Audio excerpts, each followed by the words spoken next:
স্বামীর নাম হান্নান, গ্রাম আছে দরিয়া মালিয়াট। কি হয়েছে আপনার বাড়িতে? কি আমার হামলা করেছে রতনের জামাই হচ্ছে সবুজ কুমারখালী থাকে, সে নেতা, বিএনপির নেতা।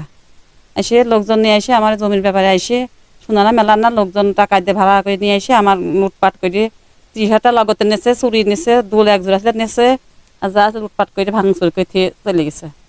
আর আমি ঢাকাতে গেছি, অস্ত্র কাহিনীতে গেছি, আমার ঢাকা দিয়ে ফেলা দিয়ে আমার এই মাথা লাগেছে। কি ধরনের অস্ত্র ছিল?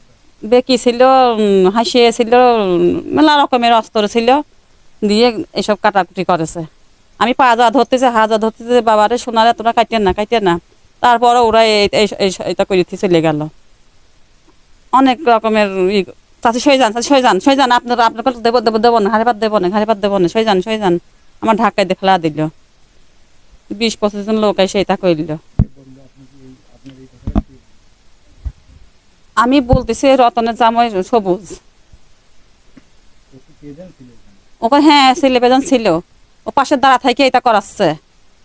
কোন জায়গা দ্বারা ছিল? এই পাশের দ্বারা ছিল, পিছনে দ্বারা ছিল, আর ওই সব হেঁটে ভাঙচুর করতে রাস্তার পাশ ছিল। তখন কতজন লোক নিয়ে আসছিল? তাতে 20 জন লোক ঢুকেছিল ভিতরে, আর সব রাস্তায় ছিল। কোন সবুজ? সবুজ রশিদ কমিন ছিল। আমি তো